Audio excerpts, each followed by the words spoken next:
Hello there, welcome to the Fatu Network News Review. I am Jaka Sisijete. Coming up this afternoon, police have arrested individuals who allegedly specialize in breaking into people's houses and stealing their properties. The Gambia College is one of the most important tertiary institutes in the country, but students there are grappling with a lot of problems among the bad classrooms. Yeast infection is a disease common among women, but also men. But first, let's take a look at the newspapers. We have the Standard and the Point. On the Standard newspaper, the headlines read, Gambian nurse dies of COVID-19. Chairman Sonko's fate to be decided tomorrow. Mayor Bensouda defends inclusion of Yankuba Colley in task force. Police extend Madi's bail. Superintendent Kante charged with negligence. Gambia nurse dies of COVID-19. The Gambia has registered its first documented COVID-19 case among healthcare workers after a senior nurse contracted the virus. The nurse, who worked at the country's main referral, Edward Francis Small Teaching Hospital, passed away. It is the country's third documented COVID-19 death since the first case was registered in March. According to the Health Ministry, the senior nurse, 50, in addition to having had an underlying health condition, was a non-diabetic and had also severe pneumonia-like symptoms. A sample was only collected from him after his demise on the 4th of July, and a positive test result returned on the 5th of July. Meanwhile, 3 other cases were confirmed, which took the country's total to 61. 2 of them are Belgian couple, both 64, who arrived on SL Brussels, flight in late June. The other one is a UN staff of Gambian nationality, 45, who arrived on a WFP chartered flight from Liberia. Also, Chairman Sonko's fate to be decided tomorrow. The Independent Electoral Commission will tomorrow decide on the crisis in the Brikama Area Council chairmanship. The BAC chairman, Sirifo Sonko, was recently expelled by the United Democratic Party, which act renders his elective seat vacant, according to the Local Government Act. His deputy, Ismaila Jallo, formally notified the IEC about the development, but Chairman Sonko has since countered with his own letter to the election house, urging them to ignore Jallo's letter, which he said was forged and written without the consent of the council. The Standard newspaper yesterday contacted the chairman of the IEC, Aliu Momar Njai, on the matter, and he said, "We are going to meet on Wednesday to discuss Sonko's dismissal from his party and his own letter reacting to the BAC vice chairman's letter sent to us. I hope we will settle the matter once and for all." Also, Mayor Bensouda defends inclusion of Yankuba Colley in task force. The mayor of Kanif, KM, Talib Bensouda, has been explaining the controversial inclusion of his predecessor, Yankuba Colley, of the APRC in the council's task force on municipal relations, with images surfaced showing the mayor and the task force members, which also include other ex-mayors, Abdullahi Conte of APRC, and Keba Jallo of the PPP. Of the PPP, widespread criticism flew against him for recycling APRC failures.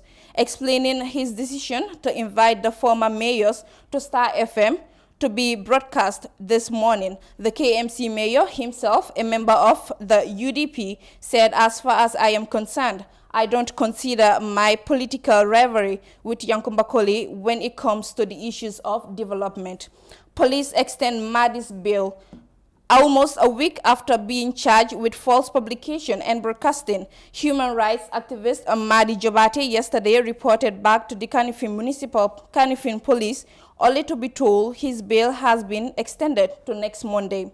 A leading pro-democracy advocate and human rights fighter, Jobate was expected to be arraigned in court yesterday, but prosecutors said the IGP is not quite done with the opinions filed to him. As a result, Mr. Jobate has been told to report back on July 13th. Superintendent Kante charged with negligence. Chief Superintendent Mohamed Kante of the Gambia Police Force yesterday appeared before the Brikama Magistrates Court, charged with a single count of negligence of official duty. Mohamed Kante is accused of willfully leaving his duty place during the 3 years Jotna protest to attend to his two brothers who were admitted at Serekunda General Hospital, one of whom was allegedly stabbed and the other wounded in the protest.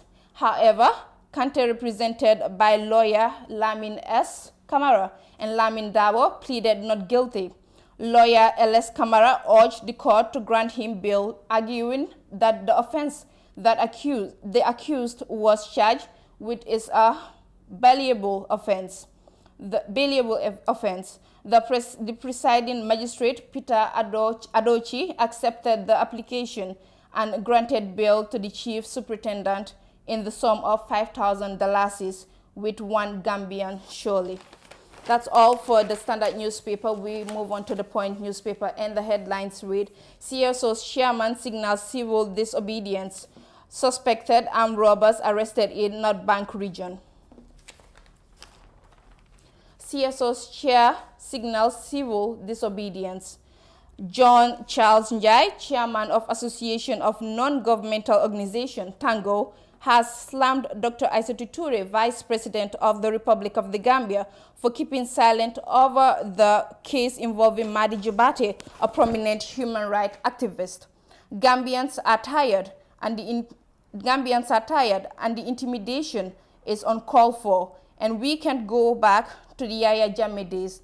This has to stop, and it has to stop now. We are calling on every serious-minded Gambian to rise up to the task. We are not people that are unlawful, and we will follow the law as much as we can. However, we can also engage in civil disobedience if it calls for, and we are not afraid to do it if we are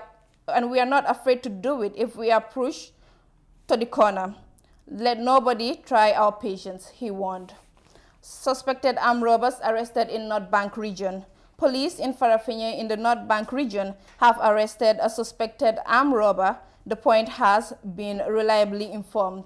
The suspect at the time of gathering the report was detained at the Farafenni police station as investigations into the matter continues. The source that spoke to the Point newspaper on the condition of anonymity confirmed the development. The suspect is a Senegalese national and has been arrested in connection with the recent armed robbery attack in Kerpate village, which left a member of police intervention unit injured. They escaped with more than 9 million safer. That's all for the newspapers. We move on to our main stories. Police have paraded 14 people after arresting them for allegedly breaking into people's homes and stealing their properties. The suspects were paraded at the police anti-crime unit in Bigelow, where police spoke to reporters. Mati Senghor tells us more. On Tuesday, 7th July 2020, Gambia Police Force PRO Lamin Njai called the press at the anti-crime unit and explained how the police arrested 13 Gambians and one Sierra Leonean national and charged them for robbery and housebreaking. Today we are here again at the police anti-crime unit. The police anti-crime unit during their recent patrols have arrested several individuals in connection to various offenses of housebreaking, to robbery with violence, and even in certain instances stealing of motor vehicle. You have seen the items here that are on the display here. The people that you have also seen, among them, prominent among them is one individual called Babukar Kamara, alias Rati. Is one of the frequent visitors of this unit here, police anti-crime unit. Reason for this is because he is all the time involved in housebreaking and stealing. And today, the last game that you have seen here, about 2 or 3 of them is being recovered from this individual. Also, we have another individual among them called Asan Conte. This Asan Conte is also a very notorious he's also very notorious for housebreaking and stealing. And so in recent time, he's been arrested for robbing somebody with violence. Because if you look at the materials that we see here, there is a cutlass among them. This cutlass was recovered from Hassan. What he did, we had a complainant here, a lady who said he was walking along on the streets of the Bigelow primary school area. Somebody came out of the blue, the dark, in fact, and then put the knife on her, and said he's going to rob her with violence if she doesn't surrender all her materials to this individual, which she did. And so, but soon as the police anti-crime unit are able to get this information, they patrolled this area and they were able to arrest this individual. Also, you have seen some two vehicles over there. We have among these individuals also a certain individual who has also been arrested in connection to stealing those vehicles as well. So all what we are trying to say here is that we want to get the public to understand that the police are out there to fight against crime by all means necessary and to arrest any individual who is found perpetrating crime. That is one thing. The second thing too, we want to let the public know that these individuals have been charged for various offenses ranging from housebreaking and stealing to robbery with violence and to some certain instances conspiracy, because sometimes they conspire among themselves to carry out these offenses. The police spokesman called on the general public to be vigilant and report any suspect to the nearest police station. We want to send message to the public to encourage people to share information with the public as at any time they have seen some unusual activities going on around their areas. But also we want to encourage people to come forward to the police anti-crime unit, because if you look at these flat screen televisions here, they are our owners to these televisions. What they will tell us most of the time is that they have stolen it from Fajara, like in the case of these other materials, Fajara, Bigelow, and Serekunda and other areas. We want people who have experienced housebreaking to come forward to the police anti-crime unit so that they will be able to identify these properties, and if it belongs to them, then we'll be able to establish their cases and possibly return these items to those actual owners. In fact, we have many other items here that we have been displaying in the past, and up to now we've not got people who came forward to identify them. But with this message... On Tuesday, 7th July 2020, Gambia Police Force PRO Lamin Jai called the press at the anti-crime unit and explained how the police...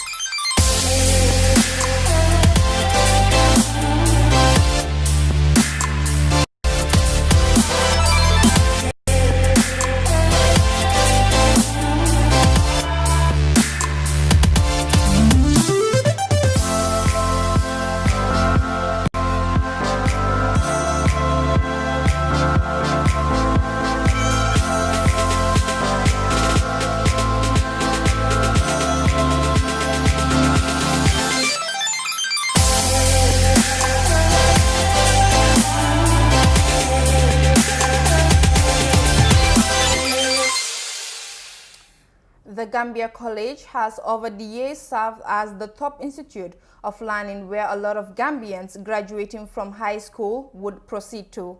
But the institute has over the past years has its environment deteriorated and students are complaining. Fatu Kamara has more on that story.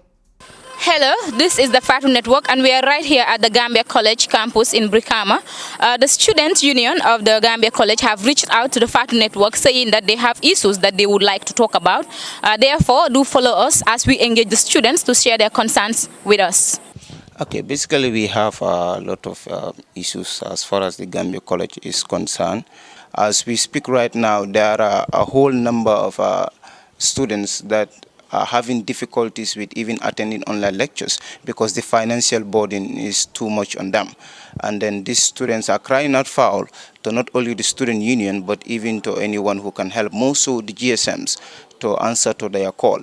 Gambia College is more than 10,000 students. So to cater for such a number in online lecture and providing megabytes is quite difficult. That is why also we have still a number who don't have the online lectures. They are not ready for the online lectures because they are not giving megabyte. Only a small portion is giving megabyte so far. In all these schools, we have agriculture, we have a school of nursing, we have the school of education, and this is just one aspect of it. That is the provision of online lecture for the students. And then we will realize that in the midst of this entire problem, that is the COVID-19, the students have been having problems. You will realize that other medias have been coming to the Gambia College on several occasions because the students at one point or another want to embark on a strike. I think last year, our predecessors wished to embark on a strike, but for some reasons they did not, and they were given promises, and all those promises are not in fact met. We have a college that is huge in number, and then the students at some point are not given what they deserve. You go to Gambia College, classrooms, you find chairs that, even if you are supposed to have classes, you would have to go around scrambling for chairs, which is the biggest institution in this country. To me, that is quite a challenge. And the other issue is the issue of our facilities within the campus here. You will realize if you go into the dormitories, you have a lot of issues that are going on there. We have a few other organizations that have quite proved to be individuals that are family, I would call it, and they have indeed tried to respond to our needs. Amongst those are the Vision Development Foundation. You will notice that when you are coming in, we had a full tank, a borehole that was established by the Vision Development Foundation by our honorary father. We call him Modutro Dabo. That was just about 2 months in office when we took the executive board. The government promised to give out 500 megabytes, 500 megabytes, but due to some issues, the Gambia College, few have received, but the majority have not yet received the megabyte yet, which is costing a harbor because it's costing an economic catastrophe, as most of the students are finding it very difficult in order to access the online classes. It leads them to, as you can see, most of their parents are not even working currently.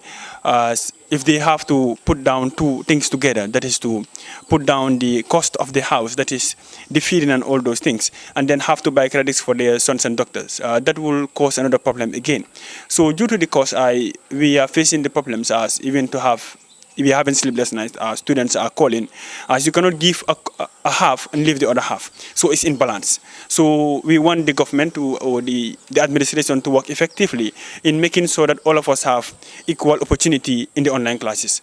Okay, what advice I would give to the government is this will try their level best to make sure that let things go back to normal. Because we, the students, we are facing challenges. Not all of the students are attending these online classes. And after all, they will have to come back and do their exam. When they fail, they will do a resit, and their marks will be really poor. And some of the students receive their bites, but where they are, the network is very poor. They can't even have access to the online classes. Let them try and help us. We are young people. All that we need is education. If they help us, we can go forward. This state of emergency, as we've been saying, it's almost now for about 4 months, one can say people were on lockdown. I just have to take an example from our neighboring countries like Ghana. They have about more than 10,000 cases, but yet still they're not on lockdown. But in Gambia here, whereas the narrative is different, we have, if you can see, we have about 31 active cases, but then still now we are on lockdown. Some of the activities that we're supposed to undergo with emergency regulations, when government is really trying to help us with some of the measures, we can go by our normal service. But then it seems like it is something that, like the government need to revisit again so as to help the younger ones to achieve their plans and their goals. Everybody that comes wants to strike. We need to tackle something. When you live, that is how conflict arises. These are early signs and symptoms of conflict. There will come a day you will not be seeing Adam Afati, you will not be seeing Babu Sar or Tamsir Salah. You'll be seeing individuals who only think of one thing. The admin is not supporting us, and for that particular region, they will strike, and that strike will not be merely, using diplomatic means. We are talking about seeing people breaking people's windows and doing all this. We have seen young people who even want to do this. That is because you are not answering to their needs. And when you are there for the people, and then you want to make you want to make decisions, in fact, that affect them without involving them, you always have that problem, and the problem will keep on reoccurring. So I think one of the things that the Gambia College should do is to give power to its union. Power such that they would have the ability to answer to the needs of the students. And of course, at this very moment, I would want to make it clear to the student body that it is It is not the admin that we are supposed to see as an enemy. The admin also is answerable to a ministry, and this ministry should be, told on several bases that we have problems, and we want you to come and answer to those problems. The Gambia College Students Union said they are facing uncountable challenges as an institution, and one of which is their online classes. Meanwhile, the students' body called on their admin, the government, and all relevant stakeholders to come to their aid, as they would not want the students to take the matters in their own hands. Fatou Kamara reporting for the Fatou Network News Review.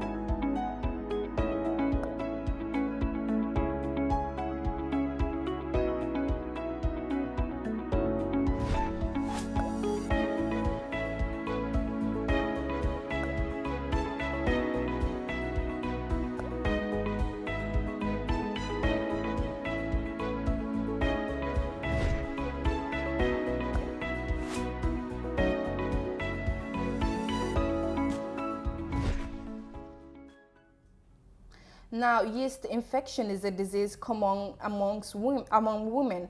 It often affects a female's genitalia, but men are also prone to yeast infection.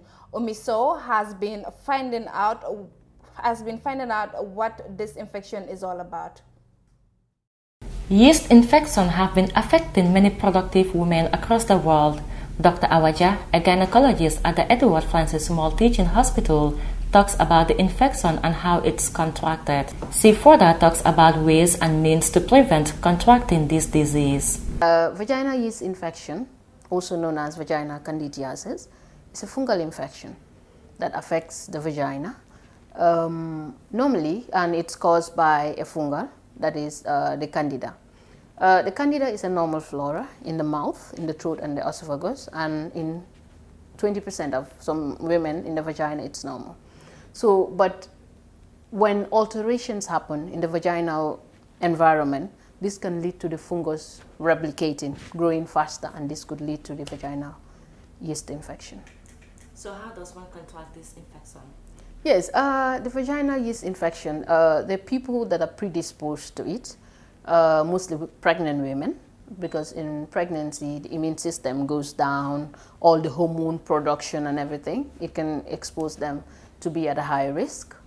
Diabetic patients are at higher risk of infections because of the sugar level and everything. Women that are using steroids, those that bleach. Some people take steroids for therapeutic reasons, meaning for treatment, and others just take it for weight gain and all those things. Those that can, because what steroid does is it depresses your immune system. So your body doesn't have soldiers to fight any form of infection. So any little trigger, the yeast will grow, and then at their high risk. Other people that are at higher risk of the vaginal yeast infection are also women that do vaginal douching. Some women will use so many types of chemicals to clean the vagina inside out. All these feminine stuffs. Because what happens is the vagina has a normal flora and a protective, that is what we call the lactobacilli. So when you put all these chemicals, it kills this. Therefore, all the protection in the vagina is removed. So any little thing, the yeast will grow, and then you have the infection. Other people that also are exposed to the vaginal yeast infection is those that use antibiotics. Gambia, that's a problem. People self-medicate. You go to the pharmacy and give me amoxicillin, give me Flagyl, and these drugs are not prescribed for you. So when you take these drugs, they're antibacterial, so they kill all the lactobacilli. So you're exposed to the yeast infection. Those that wear, like swimmers, those that wear swimming costumes, because mostly when they swim, the costume is wet and it's moist, and the yeast grows in moist environment. Those people are also at risk. I think everyone have this white thing that comes out from them. So is it that we all have yeast? No. every woman has normal vaginal discharge. That's normal. Lubricates the vagina, protection and everything. But that discharge mostly is clear or simple white. It's not offensive and there's no color change. So when you see that it's thick or it becomes greenish or becomes yellowish, then you know this is infected. So because based on the color, the odor, you might determine which type of infection, whether it's fungal, it's bacterial or viral.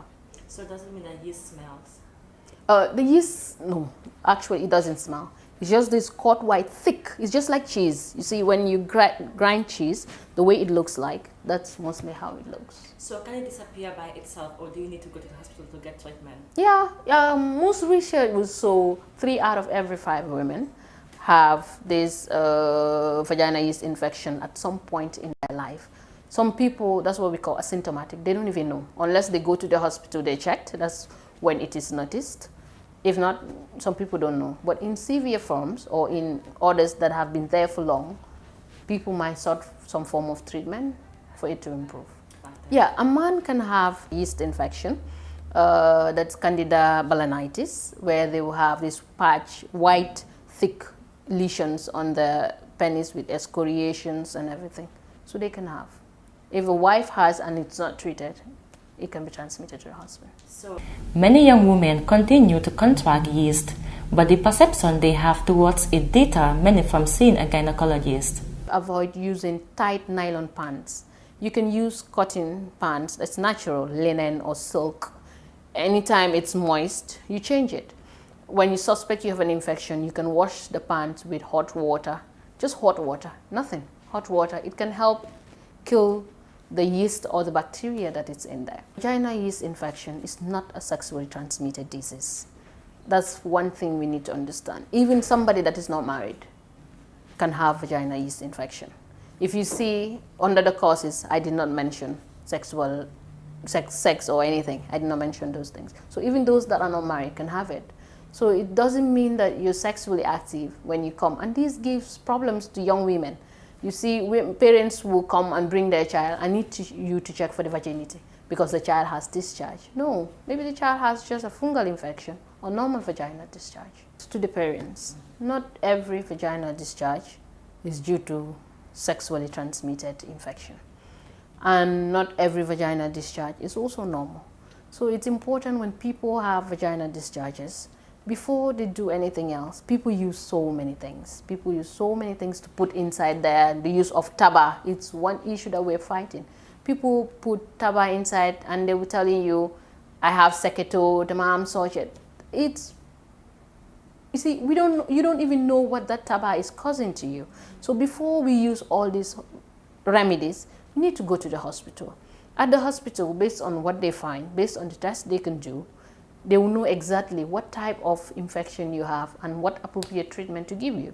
There are also some home remedies for vaginal yeast infection. Some people might use coconut oil, tea tree oil, some can even use plain yogurt. But I think the best thing is go to the hospital where a diagnosis will be made and then you might be. So people keep using taba, they use lemon, people use honey, people use what they call, I don't know, powder or something. People use so many things. And you can see right now we have so many, sometimes you see so many people that come with bad vaginal infections, vaginal ulcers. It's all these chemicals they use. So I think you have, like I want to say, you have another way of satisfying your husband sexually by not putting yourself at risk. Vaginal yeast infection often leads to a whitish yellowish vaginal discharge. It can be watery or chunky, a bit like condensed milk or cottage cheese. Sex can be painful when you have a yeast infection.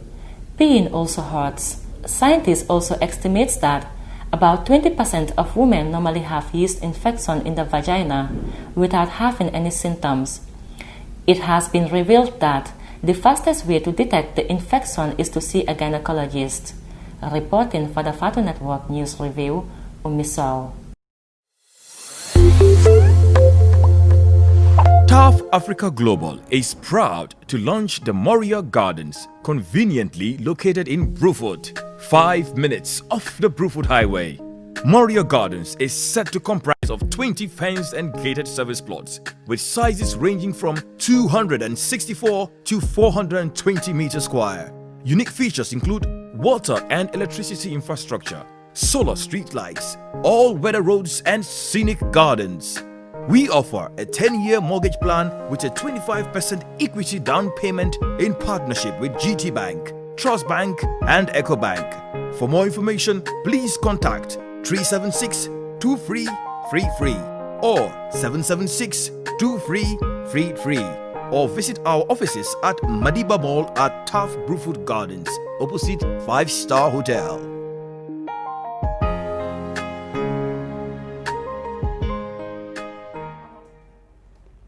That was a very interesting report there by Umiso. Now joining us are members from the Sukuta Youth Development Committee. I have with me Bubakar Singate, who is the chairman, and also Ahmed Sise, he is the secretary.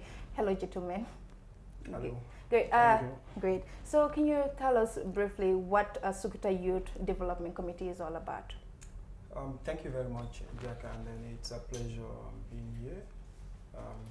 Also, we're going to send thanks to the listeners out there. It's an honor being here.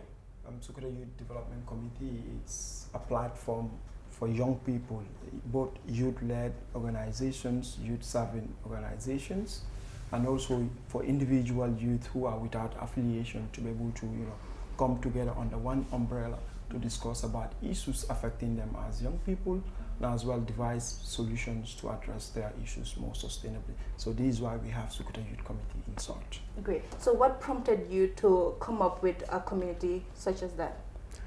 The idea about it coming up with the youth committee, though there were attempts to form this, but then due to some circumstances, it was not successful. So we came together and then revived the association, to bring the youth together. We've seen a lot of young people in Sukuta who are not, we're not able to complete their secondary education, and then they are not employed. They are just in the street doing nothing. So we came together, and then among our objectives is, to engage young people, help them attain skills, and then, become innovative, and then, do something for the community. Yeah. So since your establishment, what have been some of the success stories you've had? Yeah, since we came in, we've been engaging young people, listening to them, hear their problems, and then, come together and then see the possible ways to address those problems.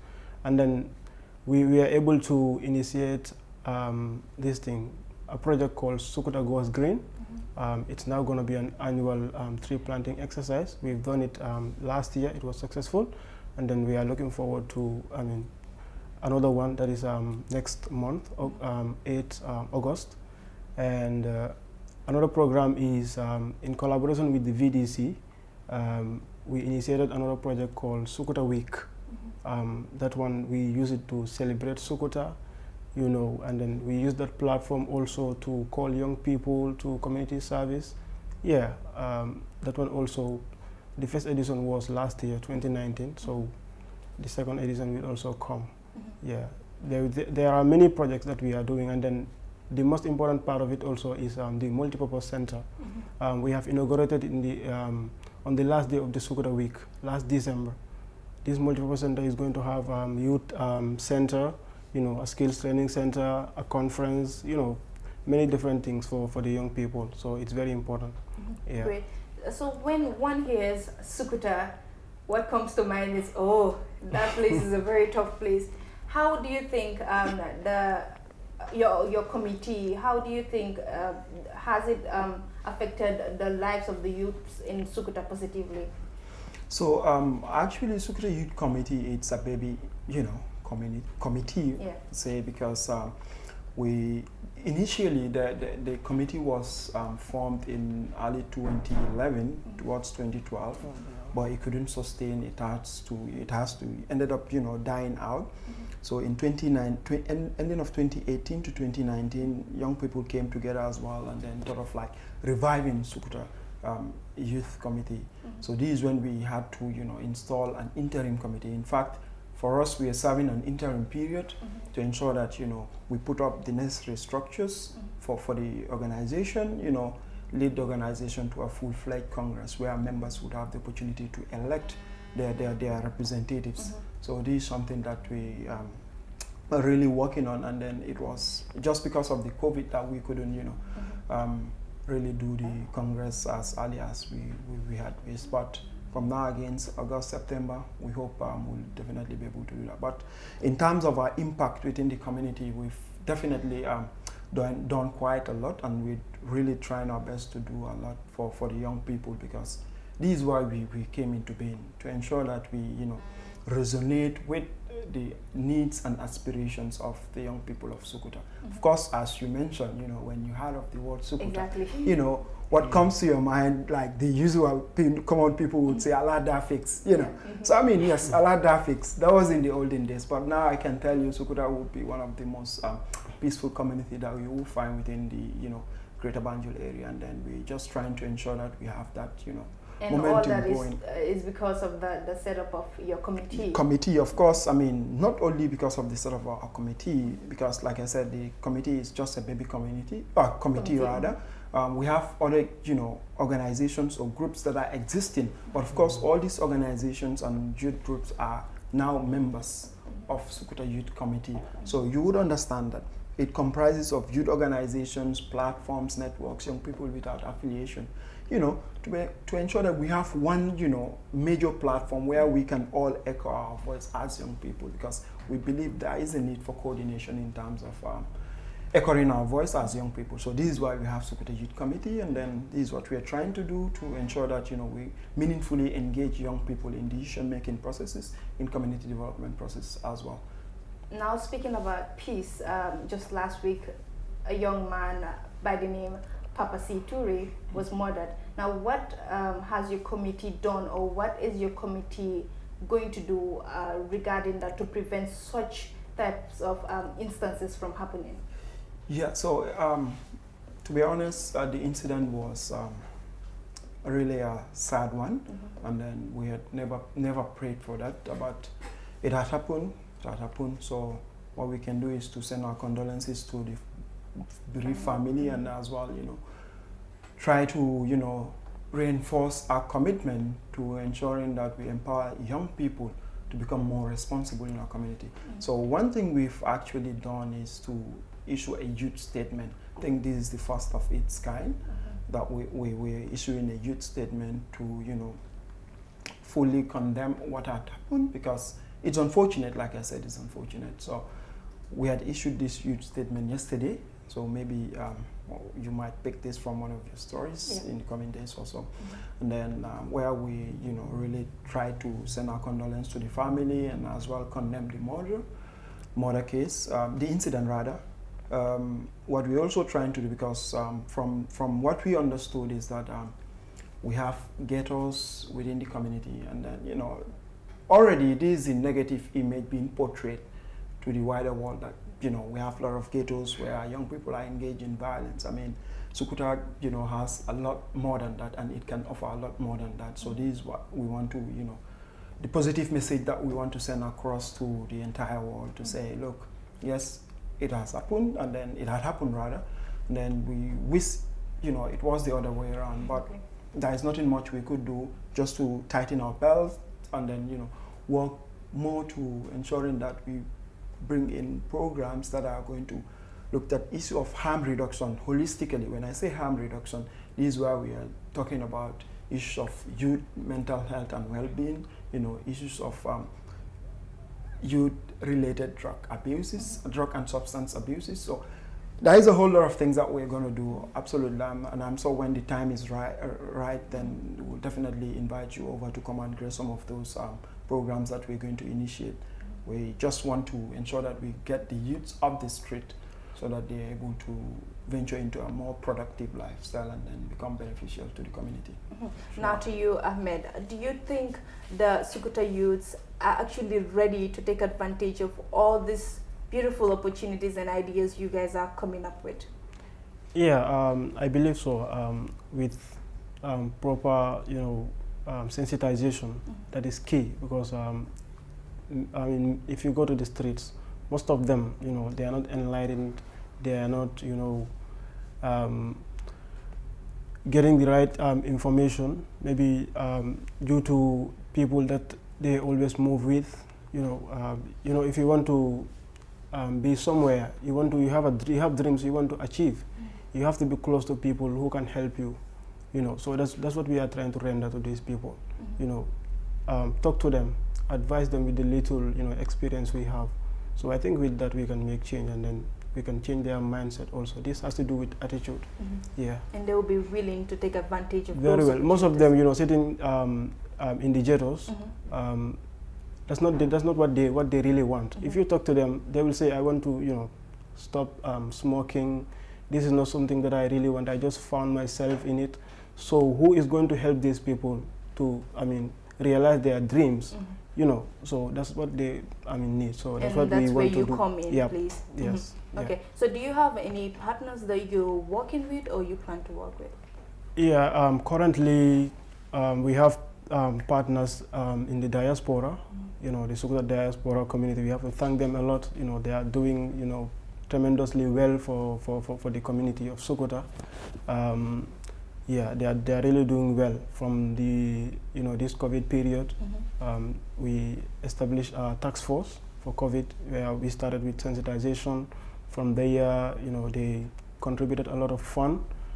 We are able to distribute hand washing buckets across the length and breadth of the community. So from there, when the state of emergency was announced. Yeah. So we came together and said, why not we get something for the people?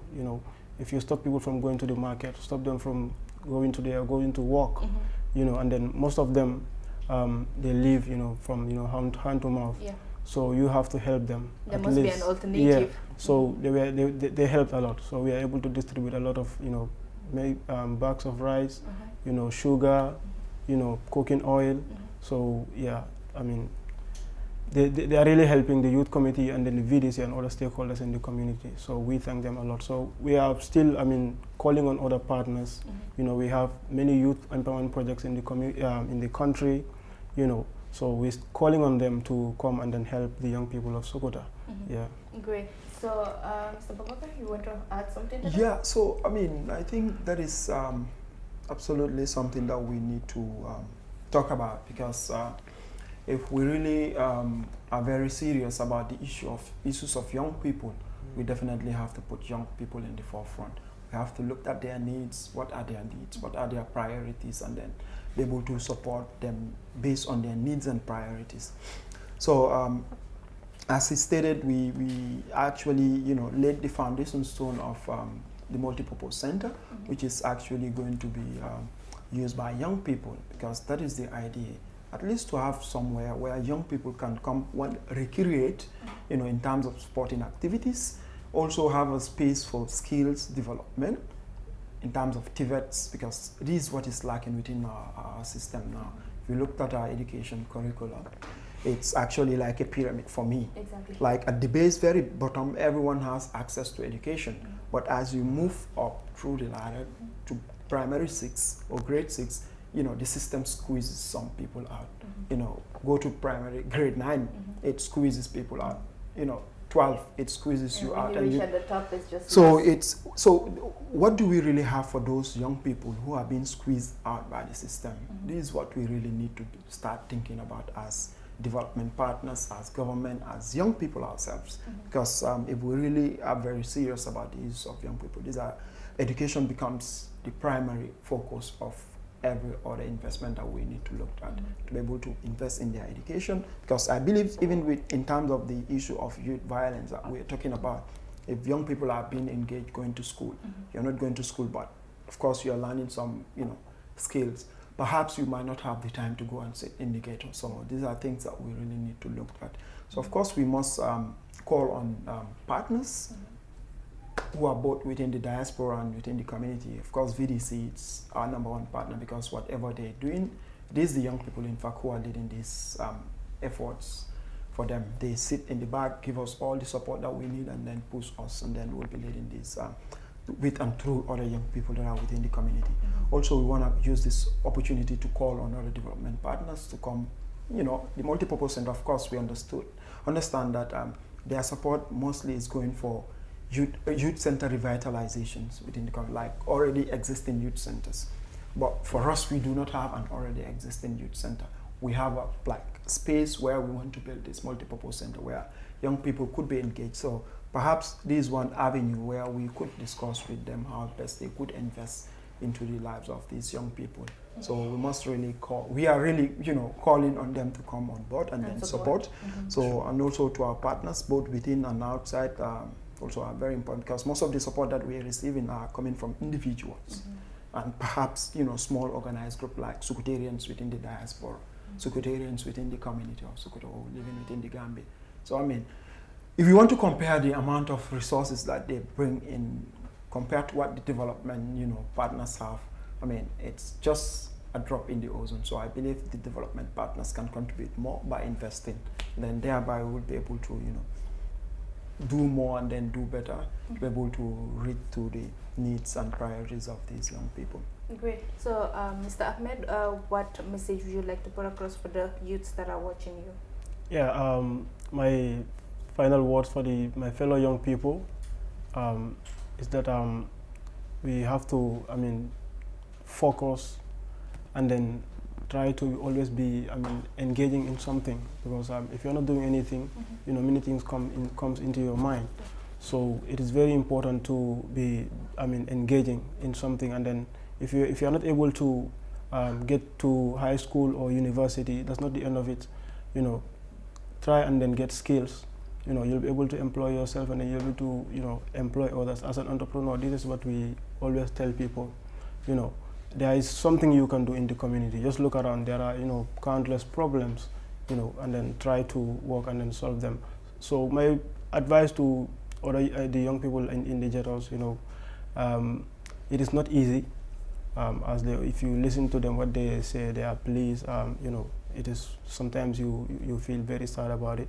But then, let them always try, and then engage people, tell people your problem, and then they'll be able to advise you, and then from there you can learn and then move on. So that is very important, yeah. Great, thank you, gentlemen.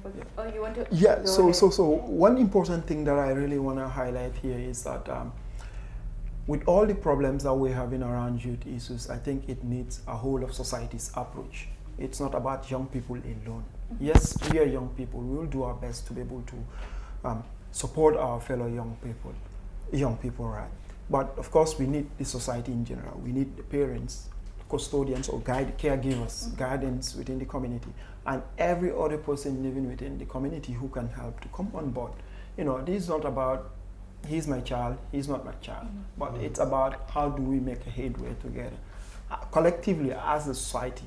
So this is why I said it needs a whole of society's approach to be able to address the issues that we are faced with as young people. So my message to them is we are already as Sukuta Youth Committee.